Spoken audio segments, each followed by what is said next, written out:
But if you close your eyes.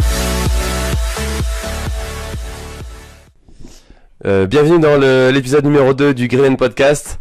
Luc qui parle, pour ceux qui écoutent.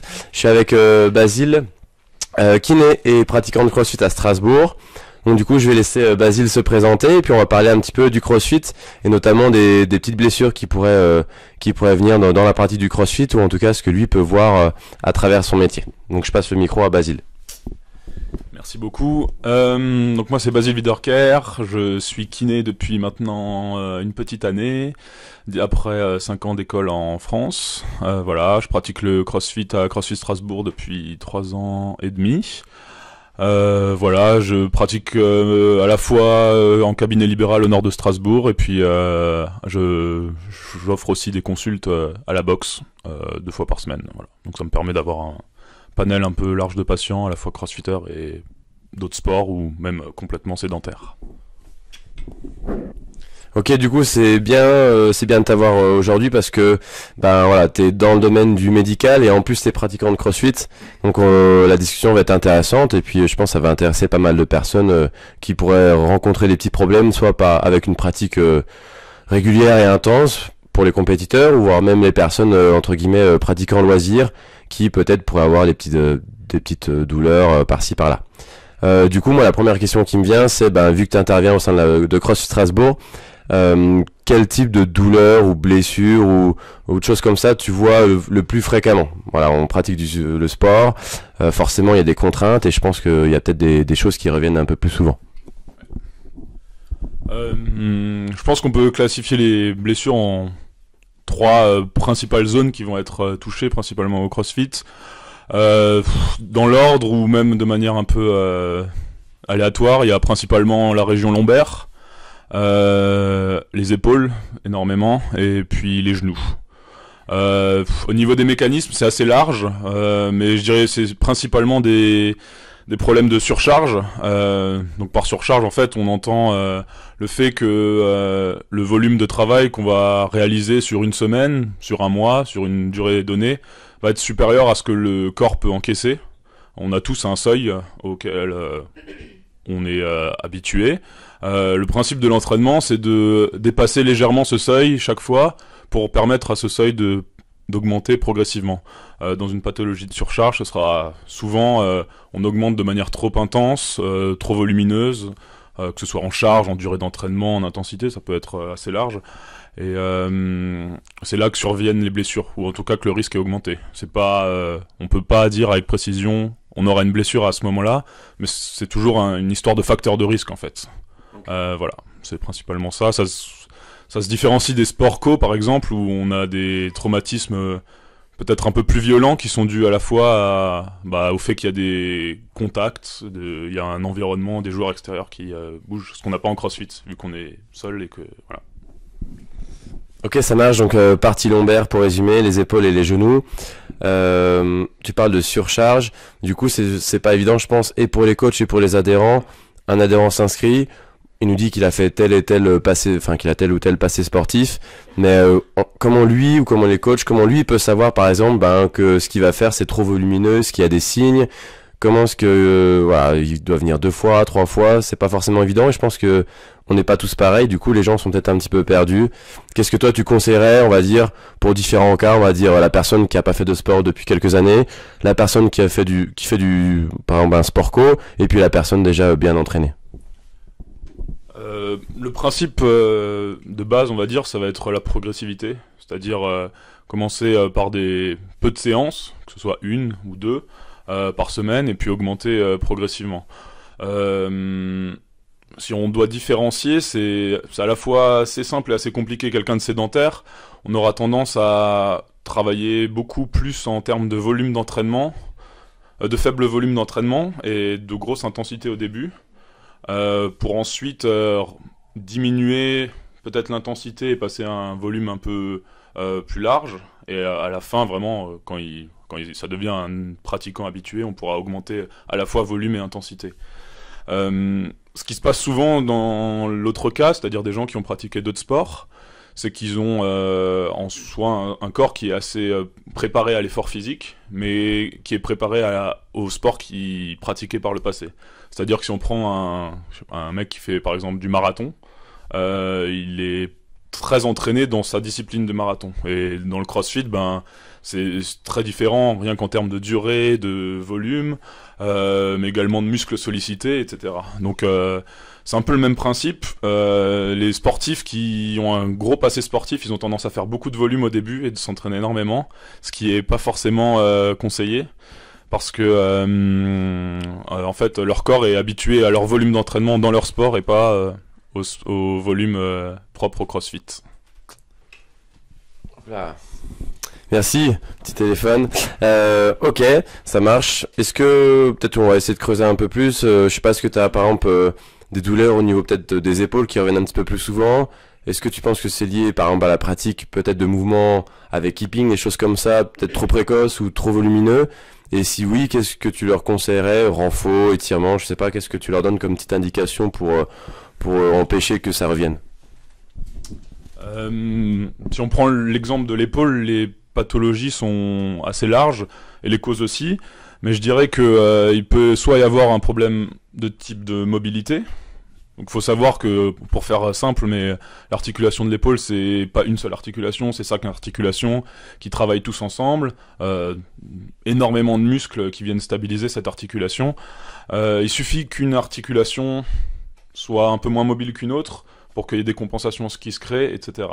Donc la mobilité est importante. Je dirais à la fois la mobilité passive, mais surtout la mobilité active. Donc la mobilité passive, ça va être la mobilité dans laquelle vous vous placez en position d'étirement sans contraction musculaire. Mobilité active, c'est vraiment la mobilité que vous allez pouvoir placer en bougeant avec la force seule de vos bras, de vos muscles, votre épaule. On peut avoir des personnes qui ont une mobilité passive très importante, tout à fait correcte pour pratiquer les mouvements de CrossFit, mais qui, si par exemple on prend une dumbbell, une kettlebell ou même une barre, sont beaucoup moins à l'aise. En fait, pour faire simple, c'est que leur muscle n'est pas capable de s'activer dans ces amplitudes entre guillemets extrêmes ou moins normales, et du coup il y a un mécanisme de protection du corps qui va venir empêcher, qui va venir par les muscles en fait antagonistes qui au contraire au mouvement. Si par exemple voilà, j'essaye de faire une élévation de l'épaule et que je suis pas stable, mes muscles qui vont plutôt l'abaisser vont avoir un tonus musculaire qui m'empêche d'aller plus loin. C'est juste un mécanisme de protection.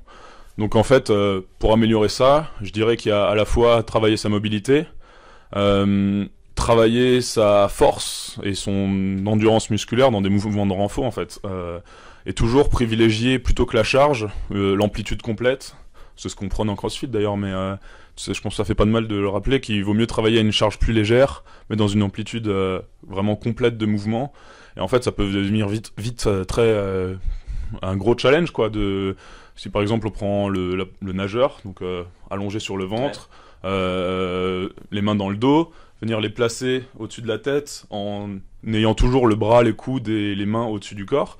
Vous prenez une petite plate d'1 kilo dans chaque main, ça devient déjà super dur quoi pour faire 12 répétitions. Et c'est vraiment ce genre de mouvement qui va empêcher les blessures, ou en tout cas diminuer fortement leur prévalence quoi par la suite.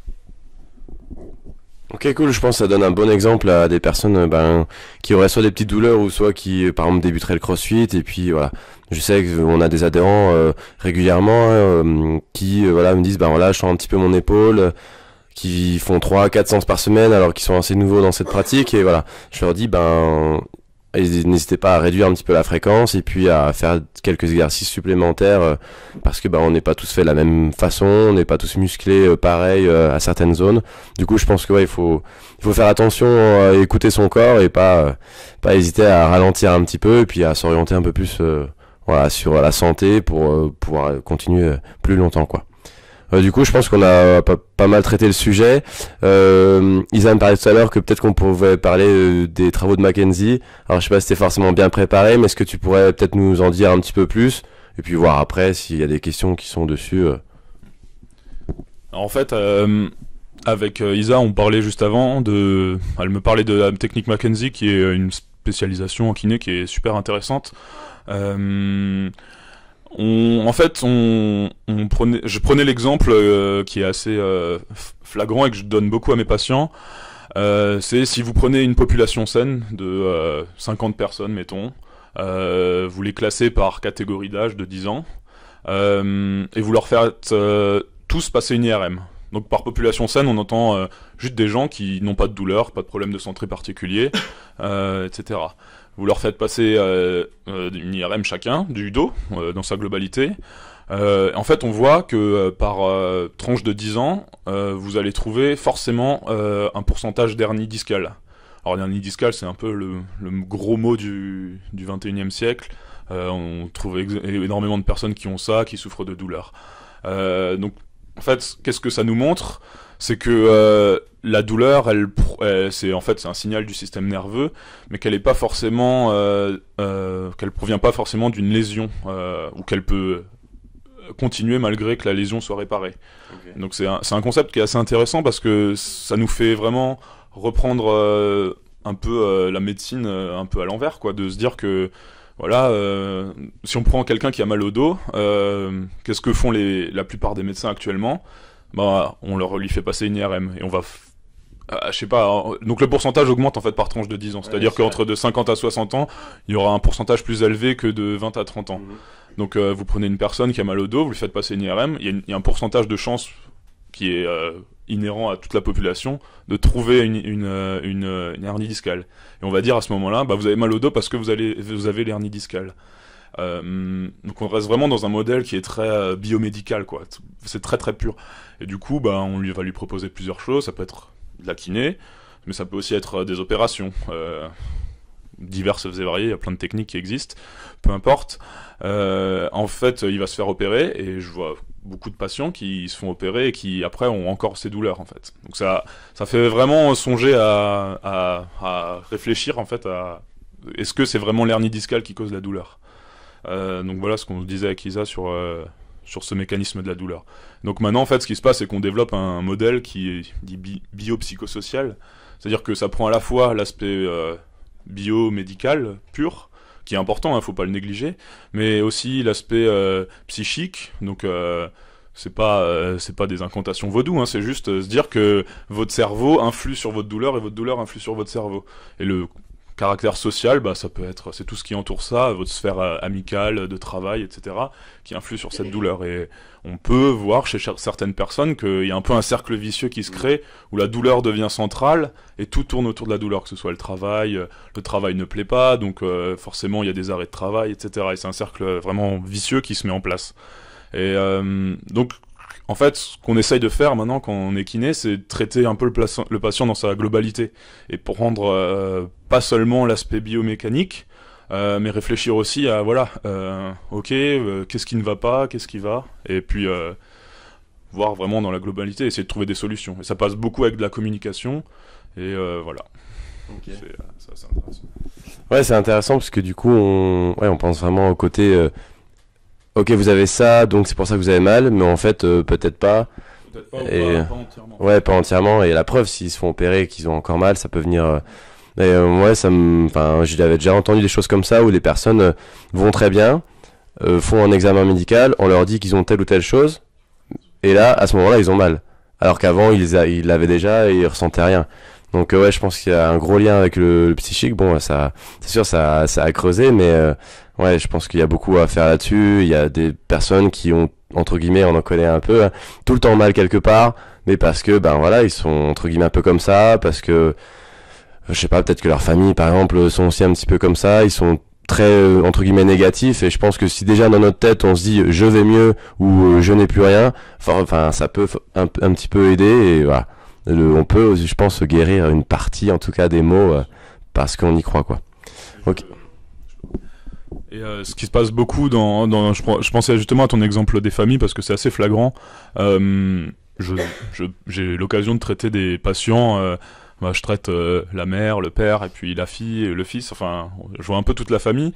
Et c'est vrai qu'il y a un peu ce cercle vicieux où les parents conditionnent leurs enfants à cette fatalité de la douleur. que limite c'est normal d'avoir mal, et c'est pas du tout le cas. Et je dirais que le CrossFit en ça est une pratique qui est super intéressante parce que on remet un peu le mouvement au cœur de l'être humain. Et souvent, ce qui se passe quand on a mal, on nous conseille d'arrêter de bouger. Enfin, si vous allez aux urgences, j'ai une patiente que j'ai vue vendredi, elle s'est tordue la cheville, rien de violent, hein. Et elle est allée aux urgences parce que ça allait pas très bien, ils lui ont passé une radio. Et la première chose que le médecin lui a dit, c'est bah voilà, 6 semaines d'arrêt. Alors moi ça me fait rigoler parce que c'est tout sauf ce qu'il faut faire en fait. Il faut adapter la charge. Je dis pas qu'il faut retourner en haut et bourriner la cheville, mais il faut juste retourner tranquillement, adapter les mouvements. Voilà, c'est l'avantage d'avoir des cours coachés et juste bouger efficacement sans douleur, et on fait beaucoup plus de bien que de mal. Voilà. Ok, top, bah c'est bien de parler de ça aussi parce que il y a des personnes des fois qui viennent nous voir, bah voilà, j'ai un certificat médical, je peux pas pratiquer, qu'est-ce que je peux faire? Bah si tu peux venir pratiquer, nous on va adapter. Bah voilà, on n'est pas médecin, mais si on sait quand tu dois pas trop utiliser ton pied, bah on va empêcher en tout cas d'avoir des mouvements, des sauts, des choses comme ça. Et puis voilà, je pense que souvent et de plus en plus, j'espère que les médecins, bah plutôt que de aller vers l'arrêt de la pratique ou l'arrêt de tout, et ben non, de faire du sport pour justement aider à la rééducation, des choses comme ça. Ça se met un petit peu en place en Alsace petit à petit avec le sport santé, le sport sur ordonnance. Ça vient progressivement, mais voilà, les kinés, ont souvent des petites salles à côté qui permettent justement de faire du sport à leurs patients, et c'est top. Et j'espère aussi que les médecins de plus en plus, tourneront ces patients vers justement des salles de sport qui sont compétentes et qui permettent justement de faire bouger les gens et les empêcher d'être immobilisés. Du coup, c'est pire, quoi. Ok, ça fait un bon gros quart d'heure. Pour pas terminer, mais pendant que j'y pense, je vous redonnerai la date pour les Grillen. Il me semble que c'est le vendredi 11 avril. Je vous redonnerai la date précise. Le soir, on a l'équipe de Brenos qui vient, pas forcément pour présenter leurs produits, mais pour faire un petit séminaire de 2 heures sur le mouvement. Donc c'est des personnes, Brian et Romain, qui je dis bonjour, qui sont fans de ça. Donc je vous redonnerai les dates. Et puis voilà, c'est pour passer un bon moment ensemble, qui nous expliquent un petit peu leur point de vue, etc. Dernière question, est-ce qu'il y a une question que je t'ai pas forcément posée, que tu aurais aimé que je te pose, ou si tu as un sujet particulier ou un conseil, je sais pas, qu'est-ce que tu aimerais dire aux personnes qui écoutent et peut-être qui ont quelques pathologies ou des choses comme ça, je sais pas. Je pense que c'est très compliqué de donner des règles générales, on va dire, pour chaque patient, parce que chaque patient est unique, mais je pense qu'il y a plusieurs choses sur lesquelles il faut rester concentré et qui sont très simples à appliquer en fait. D'abord la nutrition, ça paraît bête comme ça, mais c'est un super facteur de prévention des blessures. Le sommeil également, c'est super important, et globalement écouter son corps. C'est quand même une machine qui est assez formidable, qui a cette capacité de s'adapter énormément aux contraintes qu'on lui impose, mais elle nous répond toujours. Donc que ce soit courbature, petite douleur par-ci, faut pas s'en inquiéter, mais faut juste les prendre en compte. Et parfois faire un jour de repos ou venir juste bouger, faire du renfo. Le renfo unilatéral, c'est super intéressant. Il y a plein de manières de se renforcer au poids du corps sans charge, dans toute l'amplitude, tout comme dit, et vous verrez que sur le long terme, vous y gagnez énormément. Enfin, on a tous cette, je pense, quand on est pratiquant, que ce soit compétiteur, mais même pratiquant normal, on a toujours envie d'en faire plus, un peu plus. Allez, je fais 5 séances, je peux peut-être en faire une 6e. Mais sur une année, ça joue très peu de faire une séance de plus, et au final, vous verrez que prendre peut-être un jour de repos, ou en tout cas adapter une journée, c'est ce qu'il y a de mieux. Même si Claudia fera jamais ça de sa vie, mais ça c'est pas grave. C'est ce que j'allais dire, on n'est pas tous des machines comme Claudia, on n'a pas tous 20 ans. Elle nous regarde d'ailleurs, et bon, Claudia c'est une machine, c'est un peu une exception. Malheureusement, on n'est pas tous des robots, ou voilà, on n'est pas tous fait la même chose, personne n'est égal. Il y a des personnes plus fortes dans certains domaines, il y a des personnes qui se blesseront moins parce que voilà, ils sont plus forts naturellement. Donc voilà, mais voilà, écoutez votre corps comme l'a dit Baba, et du coup je rebondis, voilà, il a parlé nutrition et sommeil, donc ça sera des points qui seront abordés dans les prochains podcasts. Peut-être avec un diététicien ou quelqu'un qui est spécialisé du sommeil par exemple, ça peut être des bons points. Merci Basile, j'espère que vous avez apprécié ce podcast, et puis voilà, c'était l'épisode numéro 2, vivement l'épisode numéro 3. Merci tout le monde, ciao. But if you close your eyes